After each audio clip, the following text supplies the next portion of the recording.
Hello दोस्तों, मैं नामिका सिंह स्वागत करती हूँ आप सबका आपके यूट्यूब चैनल नॉलेज कॉर्नर में।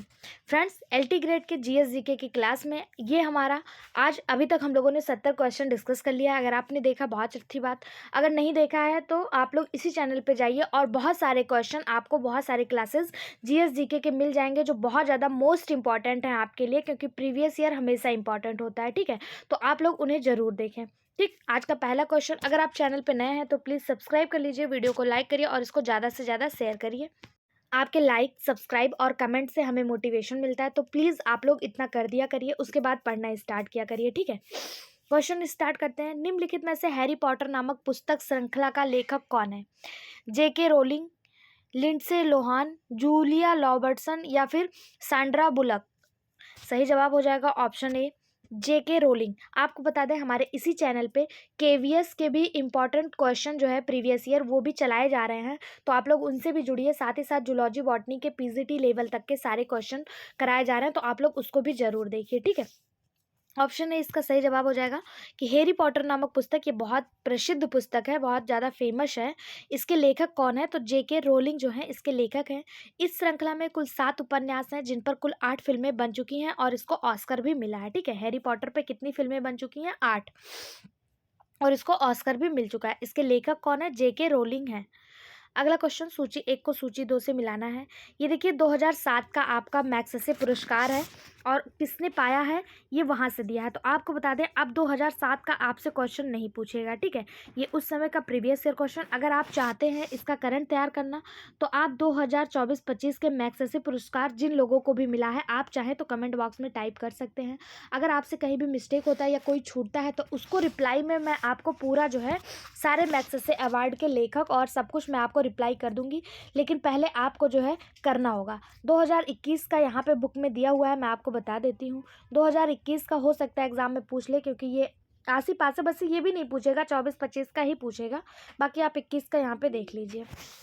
अगला क्वेश्चन है, VA, VW तथा VS क्रमशः वायु, जल एवं इस्पात के ध्वनि के वेग हैं। तो अब देखिए वायु, जल और इस्पात में ध्वनि का वेग, तो आपको बता दें ध्वनि का जो वेग होता है ना, सबसे तेज ध्वनि जो है ना वो इस्पात में गमन करती है। ठीक है, सबसे तेज कहाँ पे करेगी? इस्पात में। इस्पात में या फिर आप कहें किसी भी ठोस में, ध्वनि की जो चाल होती है वो सबसे तेज ठोस में होती है, फिर द्रव में होती है, फिर गैस में होती है, फिर जो है निर्वात में ध्वनि जो है वो गमन नहीं कर पाती है। यहीं पे अगर आपसे ध्वनि की बजाय अगर लाइट का पूछ ले, तो ध्वनि और लाइट यानी ध्वनि और प्रकाश एक दूसरे के अपोजिट होते हैं। प्रकाश जो होता है ये सबसे तेज निर्वात में चलता है, फिर गैस में, फिर द्रव में, फिर ठोस में। ठोस में ना के बराबर चलता है, लेकिन यहाँ पे ध्वनि का पूछा है। ध्वनि का सबसे तेज इस्पात में हो जाएगा, और इस्पात को आपको VS से दिखाया हुआ है, यानी BS सबसे बड़ा है, तो VS सबसे बड़ा इसमें है, एक ही में है, तो ऑप्शन ए ही आपका सही जवाब हो जाएगा। ठीक है, अगला क्वेश्चन, जैनिको प्रौद्योगिकी है। जैनिको प्रौद्योगिकी, अब देखिए जो लोग कहते हैं कि मैम क्वेश्चन के साथ आंसर नहीं दिखाया करिए, अगर इस PDF को मैं ऐसे बड़ा करती हूँ तो देखिए क्वेश्चन आपके ना जो ऑप्शन है वो भी कम पड़ जा रहे हैं, मतलब ढक जा रहे हैं। कुछ तो क्वेश्चन ऐसे हैं कि जिनको बिल्कुल ढका ही नहीं जा सकता। तो इस बुक के कुछ ऐसे क्वेश्चन है, इनको जो है आंसर के साथ ही दिखाना पड़ता है, ताकि जो है अच्छे से आपको स्क्रीन पे सारी चीज़ें दिखाई दें। बाकी जो मतलब और जूलॉजी बॉटनी के होते हैं उनमें पहले मैं क्वेश्चन को पढ़ती हूँ, फिर उसका आंसर बताती हूँ, फिर आपको आंसर दिखाती हूँ। ठीक है, लेकिन इसमें हमारी मजबूरी है, क्योंकि इसकी टाइपिंग ही कुछ इस तरह से हुई है। ठीक है, हम लोग LT ग्रेड जो हमारा 17 जनवरी को है तब तक ये बुक जो है ख़त्म कर लेंगे, और इसको ख़त्म करने के साथ साथ इस बुक में लास्ट में 3-4 प्रैक्टिस सेट भी दिया हुआ है, तो हम लोग उसको भी कर लेंगे। बस आप कंटिन्यू हमारे साथ बने रहिए, और 10 तारीख तक हम लोग इसको ख़त्म कर देंगे। ठीक है, क्वेश्चन है, जैनिको प्रौद्योगिकी है। जैनिको प्रौद्योगिकी क्या है? तो जैनिको प्रौद्योगिकी आनुवांशिक रोगों की पूर्व सूचना प्राप्त करने का एक तकनीक है। इसके माध्यम से माँ के गर्भ में स्थित शिशु में होने वाले विभिन्न विकार या रोगों की भी जानकारी प्राप्त होती है। हाँ हाँ, जैसा आप लोग कहते हैं कि मतलब महा मैराथन क्लास, जैसे ही ये ख़त्म हो जाएगा बुक ना, फिर उसके बाद 4-5 PDF को एक साथ कंबाइन करके मतलब मैराथन क्लासेस केवल रिवीजन आपके लिए चलाया जाएगा। ठीक है, आप लोग निश्चिंत रहें, आपकी पूरी तैयारी हम करवाएंगे। अगला क्वेश्चन है, गोल्डन राइस एक ऐसी जैव प्रौद्योगिकी उपलब्धि है जो उपभोक्ताओं के लिए भी उतनी ही लाभप्रद है जितनी कि किसानों के लिए। क्या ये सही है? दूसरा दिया है, इस चावल का पीलापन बीटा कैरोटीन की अधिक मात्रा को प्रदर्शित करता है जो यौगिक शरीर में विटामिन ए में परिवर्तित हो जाता है। पूछा है कौन सा सही है, तो इसका जो सही जवाब हो जाएगा ए तो सही है, परंतु आर जो है ना वो गलत है। गोल्डन राइस जैव प्रौद्योगिकी की ऐसी उपलब्धि है जो उपभोक्ताओं के लिए भी उतनी लाभप्रद है जितनी कि किसानों के लिए। बिल्कुल सही बात है, लेकिन गोल्डन राइस में बीटा कैरोटीन बनाने वाला जीन डाला गया है जो शरीर में पहुंचकर विटामिन ए में परिवर्तित हो जाता है। ठीक है,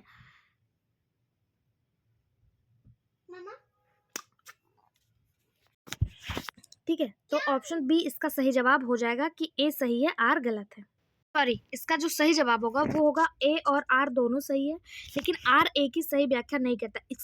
एक्सट्रीमली सॉरी, थोड़ा सा मिस्टेक हो गया। ऑप्शन बी इसका सही जवाब हो जाएगा। ठीक है, निम्नलिखित में से कौन सा कंप्यूटर आंकड़े की त्रुटियां प्रदर्शित करता है? कंप्यूटर से याद आया, हमारे इसी चैनल पे केवीएस के लिए कंप्यूटर के क्लासेस चलाए जा रहे हैं। जैसा कि आप सभी को पता है, केवीएस का सिलेबस आप लोगों ने देखा होगा, तो आपको पता होगा कि इस बार कंप्यूटर भी अनिवार्य है, तो आप लोग उसको भी पढ़िए। साथ ही साथ जीएसजी के मतलब केवीएस एनवीएस की जितनी भी जीएसजी के हैं वो सारे इसी चैनल पे आपको फ्री ऑफ कॉस्ट करवाए जाएंगे और उसका पीडीएफ भी आपको दिया जाएगा। तो अगर आप लोग एनवीएस केवीएस का फॉर्म भरे हैं तो आप लोग उस वीडियो को भी जरूर देखें। क्वेश्चन है, निम्नलिखित में से कौन कंप्यूटर आंकड़े की त्रुटियां प्रदर्शित करता है? चिप, बाइट, बग या बिट? तो इसका सही जवाब हो जाएगा option C, bug. Bug computer आंकड़े की त्रुटियां प्रदर्शित करता है। चिप क्या है? तो चिप एक स्टोरेज डिवाइड है। कंप्यूटर के संदर्भ में 0 से 1 को बाइनरी डिजिट के नाम से जाना जाता है। इस संक्षेप में बिट्स भी कहते हैं। 8 बिट के संयोजन को बाइट्स कहते हैं। ठीक, अगला क्वेश्चन, आयोडीन युक्त हार्मोन्स है। आयोडीन युक्त हार्मोन्स कौन सा है? तो हम सभी को पता है आयोडीन की कमी से थायराइड होता है, इसलिए थायरॉक्सिन हार्मोन जो है ये आयोडीन युक्त होता है। इसमें घेगा जैसे बीमारियां हो जाती हैं। अगला क्वेश्चन है, क्वेश्चन मतलब आपको सुमेलित करना है। हरित क्रांति, नीली क्रांति, गुलाबी क्रांति और श्वेत क्रांति कौन किससे संबंधित है? तो जैसा कि हम सभी को पता है, हरित क्रांति कृषि एवं खाद्यान्न उत्पादन से की वृद्धि से संबंधित है। इसका जो है बहुत ज़्यादा मतलब हमारे यहाँ जब अनाज की कमी हो गई थी तो हरित क्रांति का बहुत महत्वपूर्ण योगदान था, इसलिए ये कृषि से संबंधित है। तो हरित क्रांति किससे मैच हो जाएगा? कृषि से। ठीक है, उसके बाद एक मिनट, हरित क्रांति कृषि से। उसके बाद नीली क्रांति, नीली क्रांति जो है ये मत्स्य उत्पादन से संबंधित है, यानी कि मत्स्य उत्पादन आपका कहाँ पे दिया है? मत्स्य में वृद्धि दिया नहीं है क्या? तिलहन उत्पादन, कृषि उत्पादन, खाद्यान्न उत्पादन, झींगा मछली, दुग्ध उत्पादन। अच्छा रुकिए, गुलाबी क्रांति झींगा मछली से संबंधित है और श्वेत क्रांति जो है ये दुग्ध उत्पादन से संबंधित है। तो नीली क्रांति तिलहन उत्पादन से नहीं संबंधित है, ये गलत है। नीली क्रांति जो है ये मत्स्य उत्पादन से संबंधित है। अच्छा, क्वेश्चन क्या है? कौन से सुमेलित हैं? अच्छा, ये 3 सुमेलित हैं। एक मिनट रुकिए, तो सुमेलित केवल ये 2 हैं, ये दोनों गलत हैं। ये इससे होना चाहिए, हरित क्रांति नीली क्रांति मत्स्य उत्पादन से होना चाहिए। तो 3 और 4 दो ही सुमेलित हैं। ठीक है, इसका सही जवाब, इसका ऑप्शन कुछ इस तरह से दिया है ना। ठीक है, ऑप्शन सी इसका सही जवाब हो जाएगा। 3 और 4 जो है सही सुमेलित है, क्योंकि हरित क्रांति कृषि और खाद्यान्न उत्पादन से संबंधित है, नीली क्रांति मत्स्य उत्पादन, गुलाबी क्रांति झींगा मछली उत्पादन, श्वेत क्रांति दुग्ध उत्पादन से संबंधित है। ओके, अगला क्वेश्चन, सूची 1 को सूची 2 से मिलाना है। इसमें यंत्र का नाम दिया है और कौन सी राशियां नापते हैं वो दिया है। ठीक है, पहला दिया एनीमोमीटर। एनीमोमीटर से किसको नापते हैं? तो एनीमोमीटर से वायु की गति मापते हैं। ये क्वेश्चन बहुत ज़्यादा इंपॉर्टेंट है, यहाँ से क्वेश्चन देखने को मिलता है। ठीक है, आमीटर से विद्युत धारा मापते हैं।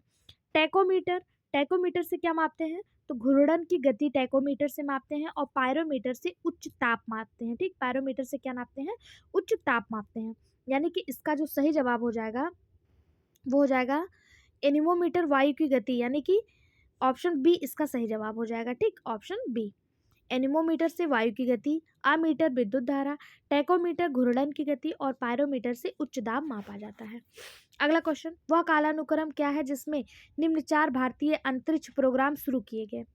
वह मतलब इस 4 भारतीय अंतरिक्ष प्रोग्राम के नाम दिए हैं। पूछा कौन से सन में स्टार्ट किया गया है? तो यहाँ पे देखिए, SITE साइट जो है ये 1975 में, STEP स्टेप जो है 1977 में, एप्पल 1981 में और IGMD जो है ये 1983 में स्टार्ट हुआ था। तो इसी इसके अकॉर्डिंग अगर चलें तो ऑप्शन सी जो है आपका सही जवाब हो जाएगा। अगला क्वेश्चन, घात करो और छिप जाओ नाम से विख्यात विषाणु कौन सा है? घात करो और छिप जाओ, विषाणु कौन सा है, वायरस कौन सा है। वायरस के बारे में बहुत अच्छे से सारी क्लासेस हमारे इसी चैनल पे बॉटनी वाली क्लासेस में वायरस के सारे क्वेश्चन जो है कवर किए गए, अगर आप चाहें तो उन्हें भी देख सकते हैं, ठीक है। ये जो विषाणु है इसे RSV के नाम से जाना जाता है। ऑप्शन ए इसका सही जवाब हो जाएगा। RSV विषाणु को घात करो और छिप जाओ विषाणु कहते हैं। अगर पूछा जाए इसका पूरा नाम क्या है, तो R मतलब होता है रिसेप्टरी, S मतलब होता है सिंसिटियल और V मतलब होता है वायरस। रिसेप्टरी सिंसेटियल वायरस इसका पूरा नाम है। 2 से 7 साल के कम उम्र बच्चों को यह वायरस जो है प्रभावित करता है। ऑप्शन ए इसका सही जवाब हो जाएगा। अगला क्वेश्चन, निम्नलिखित में से किसको भविष्य का धातु कहते हैं। इसको स्टार मार्क करिएगा, यहाँ से क्वेश्चन बनता है, ठीक है। भविष्य का धातु किसे कहते हैं, तो टाइटेनियम को भविष्य का धातु कहा जाता है। वहीं बात करें एल्युमिनियम को, तो इसे हरी धातु कहा जाता है। और यूरेनियम को आशा की धातु कहा जाता है, ठीक है। अगर आशा की धातु पूछ ले किसे कहते हैं, तो यूरेनियम को आशा की धातु कहा जाता है। भविष्य का ईंधन किसे कहते हैं, कमेंट बॉक्स में हमें बताइएगा कि भविष्य का ईंधन किसे कहते हैं, ठीक। अगला क्वेश्चन, सूची 1 को सूची 2 से मिलाना है। खेती दी हुई है, किसके अंदर किसकी खेती की जाती है। एपीकल्चर, एपीकल्चर में किसकी खेती की जाती है। एपीकल्चर में मधुमक्खी पालन किया जाता है, यानी 1 का 3 हो गया। सिल्वीकल्चर, सिल्वीकल्चर में सहतूत के वृक्ष। विटीकल्चर, विटीकल्चर में अंगूर की खेती। और पीसीकल्चर में मछली पालन, ठीक है। तो इसका जो सही जवाब हो जाएगा वो हो जाएगा ऑप्शन डी। एपीकल्चर मधुमक्खी, सिल्वीकल्चर सहतूत का वृक्ष, विटीकल्चर अंगूर और पीसीकल्चर मछलियाँ।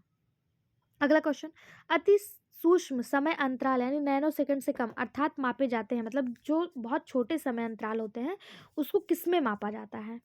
पल्सर द्वारा, वाइट ड्वार्फ द्वारा, क्वार्टर्स घड़ी द्वारा या परमाणु घड़ी द्वारा। तो सही जवाब हो जाएगा ऑप्शन डी, परमाणु घड़ी द्वारा। अति सूक्ष्म समय अंतराल जो नैनो सेकंड से भी कम होते हैं उनको परमाणु घड़ी द्वारा नापा जाता है। परमाणु घड़ियां भी परमाणु कणों के कंपन के आधार पर काम करती हैं। इस घड़ी के अंदर सीजियम धातु के परमाणु ठीक वैसे ही विद्युत द्वारा कंपन करते हैं जैसे दीवार घड़ी में पेंडुलम कंपन करते हैं, ठीक। अगला क्वेश्चन, 2,4-D है। 2,4-D क्या है, यानी 2,4-D क्या है। ये एक दवा है, ये एक खरपतवार नाशी है, ठीक है। ऑप्शन डी इसका सही जवाब हो जाएगा, ये खरपतवार नाशी है। अगला क्वेश्चन, इसी का अगर पूछा जाए और नाम क्या है, तो इसी ब्यूटाकुलोर भी कहा जाता है। अगला क्वेश्चन, निम्न में से प्रक्षेपित मिसाइल कौन सी है। तो अग्नि जो है ये हमारी प्रक्षेपित मिसाइल है। आकाश जो है ये हवा से हवा में मार करने वाली है। अग्नि जो है बैलिस्टिक मिसाइल है, ठीक है। जो बैलिस्टिक मिसाइल छोड़े जाने के बाद हवा से एक अर्धचंद्राकार पथ लेते हैं और गुरुत्व के प्रभाव में जमीन पर गिरते हैं, ठीक है। तो अग्नि ऐसे जाती है, ऐसे ऊपर जाती है, फिर ऐसे नीचे आती है। और आकाश जो है ये हवा से हवा में मार करती है, पृथ्वी सतह से सतह पर मार करती है। त्रिशूल कैसी मिसाइल है, एक बार हमें कमेंट बॉक्स में बताइएगा त्रिशूल कैसी मिसाइल है, ठीक है। अगर आपको पता है तो कमेंट बॉक्स में जरूर बताइएगा। कमेंट बॉक्स में आप लोग पार्टिसिपेट किया करिए यार, हमें भी मोटिवेशन मिलता है, ठीक है। और जो लोग PDF मांग रहे हैं इस बुक की पूरी PDF एक साथ, वो हमें टेलीग्राम पे मैसेज करिए। अगला क्वेश्चन है, विश्व एड्स दिवस। हाँ हम दे देंगे, कोई दिक्कत नहीं है, सारा PDF एक साथ आपको दे देंगे। विश्व एड्स दिवस कब मनाया जाता है, तो हम सभी को पता है विश्व एड्स दिवस 1 दिसंबर को मनाया जाता है। विश्व मानक दिवस कब मनाया जाता है, तो विश्व मानक दिवस 14 अक्टूबर को मनाया जाता है। विश्व पर्यावरण दिवस 5 जून को। विश्व विकलांगता दिवस 3 दिसंबर को, ठीक। तो यहाँ से अगर आपको कुछ भी नहीं पता था तो एड्स दिवस और पर्यावरण दिवस 2 चीज़ें तो पता ही रही होंगी। तो इसका जो सही जवाब है वो ऑप्शन बी हो जाएगा कि एड्स दिवस 1 दिसंबर, विश्व मानक दिवस 14 अक्टूबर, पर्यावरण दिवस 5 जून और विश्व विकलांग दिवस 3 दिसंबर। दिवस से एक ना एक क्वेश्चन हर एग्जाम में, दिवस हो गया, विटामिन हो गया, वायरसेस हो गया, यहाँ से ना लगभग एग्जाम में क्वेश्चन पूछे गए हैं। तो ये सब टॉपिक आपके लिए बहुत जनरली, मतलब इनको आपको पढ़ के, ये ऐसे टॉपिक है जिनको आपको छोड़ना नहीं है, क्योंकि एक एक नंबर से कट ऑफ आगे पीछे हो जाता है और आप लाखों बच्चों से पीछे चले जाएंगे। इसलिए इन सब टॉपिक को जरूर तैयार करके जाइएगा। जैसे दिवस हो गया, विटामिन हो गए, वायरसेस हो गए, यहाँ से क्वेश्चन आते आते हैं, ठीक है। अगला क्वेश्चन है, निम्नलिखित में से कौन सी एक धातु बहुत अधिक संख्या में स्वचालित वाहनों को रखने वाले शहरों की वायु को प्रदूषित करती है। इसका सही जवाब हो जाएगा लेड। वायु प्रदूषण पे इस समय एक बहुत ज़्यादा विवाद चल रहा है, आप लोगों ने देखा होगा, अरावली विवाद। अरावली विवाद का पूरा मतलब जो भी है 100 मीटर से ऊपर जो भी मतलब इसके बारे में डिस्कशन है, अरावली 4 राज्यों में फैली हुई है। राज्य कौन कौन से हैं? गुजरात, राजस्थान, दिल्ली और उत्तर प्रदेश, 4 राज्यों में अरावली फैली हुई है। और उनसे क्या क्या संबंधित, सॉरी हरियाणा और दिल्ली उत्तर प्रदेश में नहीं है। और उनसे क्या क्या संबंधित है? अरावली सबसे पुरानी पहाड़ है। यहाँ से अरावली से ना आप क्वेश्चन मतलब अरावली को बहुत अच्छे से पढ़ के जाइएगा। ये हाल फिलहाल करंट का टॉपिक है और बहुत ज्वलंत मुद्दा है। यहाँ से करंट का क्वेश्चन आपको एग्जाम में देखने को मिल सकता है। ठीक। बाकी लेड धातु बहुत अधिक संख्या में स्वचालित वाहनों को रखने वाले शहर को प्रदूषित करती है, क्योंकि वाहनों में युक्त पेट्रोल के अपूर्ण दहन से उसमें मौजूद जो शीशा है वो वायुमंडल में मुक्त होता है और यह प्रदूषण का कार्य करता है। ठीक है। अगला क्वेश्चन, खाद्य पदार्थों के परिरक्षण हेतु निम्न में से किस रसायन का प्रयोग किया जाता है? यानी खाद्य पदार्थों को सुरक्षित करने के लिए किसका यूज किया जाता है? तो जो यूज किया जाता है वो सोडियम बेंजोएट है, जिसे आप लोग बेंजोएट एसिड के नाम से जानते हैं। इसका यूज जो है अचार वगैरह, सिरका वगैरह में किया सिरका में तो नहीं, सिरका खुद ही मतलब एसिडिक होता है, वो जल्दी खराब नहीं होता, लेकिन अचार वगैरह में किया जाता है। ठीक है। सोडियम क्लोराइड जिसे साधारण नमक कहते हैं, इसका फॉर्मूला NaCl है। अगला क्वेश्चन, निम्नलिखित में से कौन सा विटामिन बी कॉम्प्लेक्स के से संबंधित नहीं है? Vitamin B complex, thiamine, riboflavin, retinol, pyridoxine. तो देखिए यहाँ पे बी कॉम्प्लेक्स के आपको वो दिए हैं, साइंटिफिक नाम दिए हैं, वैज्ञानिक नाम। मैंने कई बार आपको इसी क्लास को जब मैंने स्टार्ट किया था इस बुक के PDF को, तो मैंने कई बार बी कॉम्प्लेक्स मतलब सारे विटामिन के साइंटिफिक नेम आपको बताए थे और मैंने कहा था विटामिन टॉपिक आपके लिए बहुत ज़्यादा इंपॉर्टेंट है। तो देखिए पहला जो दिया थायमीन, ये विटामिन B1 है। दूसरा विटामिन B2 है, राइबोफ्लोविन। और विटामिन B6 को पायरिडॉक्सिन के नाम से जानते हैं, विटामिन B6। बाकी रेटिनॉल जो यहाँ पे दिया ना, ये रेटिनॉल विटामिन A है। ठीक है। यही विटामिन बी कॉम्प्लेक्स से संबंधित नहीं है। ऑप्शन सी आपका सही जवाब हो जाएगा। बाकी vitamin A, thiamine, B2, B1 thiamine, B2 riboflavin, B3 pantothenic acid, इसी को B3 को पेंटोनिक एसिड के साथ साथ, एक मिनट, ये उल्टा हो गया है। विटामिन B3 को नियासिन कहते हैं या निकोटीनामाइड कहते हैं। ठीक है। यहाँ पे मिसप्रिंट टाइप हो गया है B3 और B5 में। और B5 को पेंटोनिक एसिड कहते हैं। ठीक है। और B6 को पैरिडॉक्सिन, B12 को साइनोकोबालामिन, B9 को फोलिक एसिड। ठीक है। और विटामिन B1 को रेटिनॉल, विटामिन A को रेटिनॉल, विटामिन C को एस्कॉर्बिक एसिड, विटामिन D को कैल्सीफेरॉल। विटामिन D भी 2 प्रकार का होता है, एक D2 एक D3। तो D2 को आर्गो कैल्सीफेरॉल और D3 को कैलियो कैल्सीफेरॉल। ठीक। अगला क्वेश्चन है, नीचे दिए गए कूटों का सही उत्तर का चयन कीजिए। पहला दिया जेंटामाइसिन, क्या जेंटामाइसिन एंटीबायोटिक्स का कार्य करता है? बिल्कुल सही बात है, जेंटामाइसिन एंटीबायोटिक के रूप में कार्य करता है। दूसरा दिया एक्रीफ्लेविन, ये दवा के नाम है। ठीक है। एक्रीफ्लेविन पूर्तिरोधी है, बिल्कुल सही बात है। सल्फोनल निश्चेतक है, बिल्कुल सही बात है। फिनेसिटिन क्या करता है? फिनेसिटिन जो है एंटीपायरेटिक्स है, यानी कि बुखार वगैरह में कार्य किया करता है, ये पूर्तिरोधक नहीं होता है फिनेसिटिन। यही आपका गलत हो जाएगा। 1 2 3 आपका बिल्कुल सही है, जो गलत है वो चौथा है। तो इसका जो सही जवाब हो जाएगा वो हो जाएगा ऑप्शन B। 1 2 3 बिल्कुल सही है। अगला क्वेश्चन, प्राचीन काल में महान विधि निर्माता थे, कौन थे? अशोक, आर्यभट्ट, मनु या वात्स्यायन। तो इसका सही जवाब हो जाएगा ऑप्शन सी, मनु। प्राचीन काल के महान विधि निर्माता मनु थे। इनकी रचना मनु स्मृति के नाम से फेमस है। वहीं अगर बात करें आर्यभट्ट की, ये कौन थे? तो ये महान गणितज्ञ और ज्योतिष शास्त्री थे, यानी ज्योतिषविद थे। इन्होंने आर्यभट्टीय ग्रंथम की पहली रचना की थी। इन्होंने 0 दिया था। ठीक है। ऑप्शन, इसका जो सही जवाब हो जाएगा वो ऑप्शन सी हो जाएगा। अशोक कौन थे? मौर्य साम्राज्य के राजा थे, आप सभी को पता है। अगला क्वेश्चन, निम्नलिखित से किस वैदिक साहित्य में मोक्ष की चर्चा मिलती है? ऋग्वेद, परिवर्तित संहिता, ब्राह्मण या फिर उपनिषद? सही जवाब ऑप्शन डी, उपनिषद। उपनिषद में मोक्ष की चर्चा मिलती है। ऋग्वेद वेदों में से सबसे पुराना वेद है। 4 प्रकार के वेद हैं, ऋग्वेद, यजुर्वेद, सामवेद, अथर्ववेद। अथर्ववेद को त्रिवेद की श्रेणी में नहीं रखा जाता है, बाकी इसको त्रिवेद की श्रेणी में रखा जाता है। ठीक है। और जो आपका उपनिषद है, इसे वेदों का वेद कहा जाता है और वे इसी में मोक्ष की चर्चा मिलती है। ठीक है। अगला क्वेश्चन, मृत्यार्थ रहित वन पाषाणिक स्तर प्रकाश में आया कहाँ पे? तो गुप्तर काल में। ऑप्शन डी इसका सही जवाब हो जाएगा। यहाँ पे गुप्त काल होना चाहिए था शायद। ठीक है। बिहार के चिरान में प्रचुर मात्रा में हड्डी के उपकरण प्राप्त हुए। कोलडीहवा से चावल के साक्ष्य प्राप्त हुए। यहाँ पे गुफ्कल काल क्या है, गुप्त काल होना चाहिए था। एक बार आप लोग देख लीजिएगा इसका क्या सही जवाब होगा, ठीक है। अगला क्वेश्चन है, सूची 1 को सूची 2 से मिलाना है। पहले में दिया है ओटिटिस। ओटिटिस क्या कान से और अच्छा, यहाँ पे ऐसे होना चाहिए था, ओटिटिस जो होता है ये कान से संबंधित होता है, ठीक है। ए का जो हो जाएगा ये ऑप्शन 2 से मैच होगा।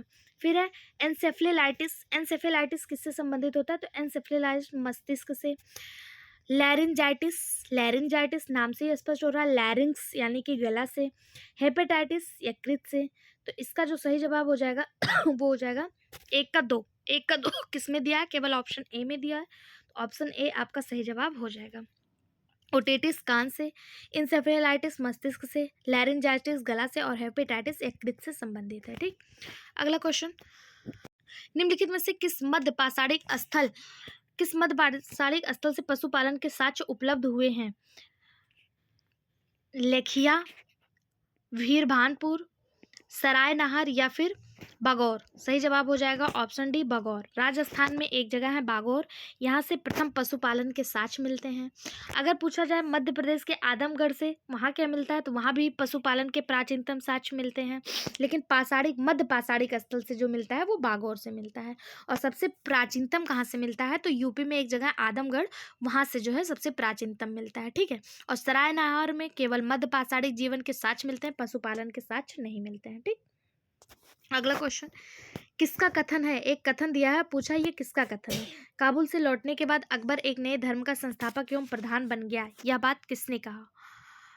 यह बात जो है विलियम हॉकिंस के द्वारा कही गई थी। ऑप्शन डी इसका बिल्कुल सही जवाब हो जाएगा कि काबुल से लौटने के बाद अकबर एक नए धर्म का संस्थापक और प्रधान बन गया, यह बात किसने कही थी, विलियम हॉकिंस ने कही थी।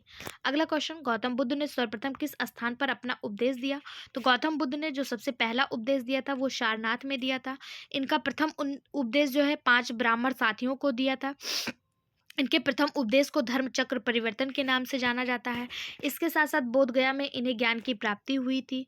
और इन्होंने अपने सबसे ज़्यादा उपदेश कहाँ पे दिया, अगर पूछा जाए सबसे ज़्यादा उपदेश, तो इन्होंने श्रावस्ती में, उत्तर प्रदेश में एक जगह है श्रावस्ती, वहाँ पे इन्होंने सबसे ज़्यादा उपदेश दिया था। लेकिन पहला उपदेश कहाँ दिया था, सारनाथ।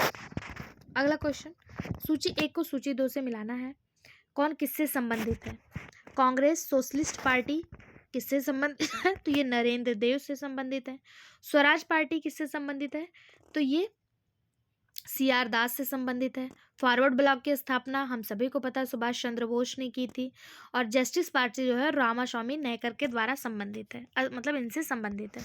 इसका जो सही जवाब हो जाएगा, कूट मिला है इसको मैच करने के लिए, तो ऑप्शन बी इसका सही जवाब हो जाएगा। PDF आप हमारे टेलीग्राम चैनल से लेके सारी चीज़ों का रिवीजन करते रहिए, और जिसको PDF एक साथ चाहिए वो टेलीग्राम चैनल और इस वीडियो के कमेंट बॉक्स में कमेंट जरूर डालें, ठीक है। अगला क्वेश्चन है, निम्नलिखित में से किसे महाराष्ट्र का शुक्रात कहा जाता है। तो महाराष्ट्र के शुक्रात के नाम से MG रनाडे को जाना जाता है। उनकी प्रचंड मेधा शक्ति के कारण इन्हें महाराष्ट्र का शुक्रात कहा जाता है। 1867 में MG रनाडे ने आत्माराम पांडुरंगन के साथ मिलकर बंबई में प्रार्थना समाज की स्थापना की थी। MG रनाडे को पश्चिम भारत के सांस्कृतिक पुनर्जागरण का अग्रदूत भी कहा जाता है। अब देखिए इनसे कितने क्वेश्चन बन गए कि प्रार्थना समाज की स्थापना किसने की, तो MG रनाडे और आत्माराम पांडुरंगन इन दोनों ने मिलकर प्रार्थना समाज की स्थापना की। अगर पूछा जाए पश्चिम भारत में सांस्कृतिक पुनर्जागरण का अग्रदूत किसे कहा जाएगा, तो इन्हीं MG रनाडे को ही कहा जाएगा। और महाराष्ट्र का शुक्रात भी इन्हीं को कहा जाता है, तो ऑप्शन सी इसका सही जवाब हो जाएगा। इस PDF के 100 क्वेश्चन यहाँ पे कंप्लीट होते हैं। इसका 100 क्वेश्चन का पूरा PDF एक साथ आपको हमारे टेलीग्राम चैनल पे दे दिया जाएगा। साथ ही नेक्स्ट वीडियो पाने के लिए चैनल को सब्सक्राइब कर लें, और उसका PDF आपको फ्री ऑफ कॉस्ट अभी तक कम से कम हमें लगता है 28-30 PDF आपको प्रोवाइड करवा दिया गया है। और आगे भी जैसे जैसे क्लासेस होती रहेंगी आपको PDF मिलता रहेगा, बस आपको पेशेंस बना के हमारे साथ जुड़े रहना है। एग्जाम से पहले हम बुक को कवर करा देंगे, चाहे हमको एक दिन में 2 मतलब ऐसा कराने की नौबत नहीं आएगी। टोटल 15-16 क्लासेस और बचे हैं, 10 तारीख तक आपके कंप्लीट हो जाएंगे। उसके बाद हम लोग प्रैक्टिस सेट स्टार्ट करेंगे, वहाँ मैराथन क्लास स्टार्ट करेंगे, जिससे जो है हमें किसी चीज़ में प्रॉब्लम ना हो, ठीक। तो यहाँ तक कंप्लीट होता है। आई होप सो वीडियो पसंद आया होगा, कैसा लगा कमेंट बॉक्स में ज़रूर बताएं। वीडियो को लाइक करें और चैनल को सब्सक्राइब करें। Thank you.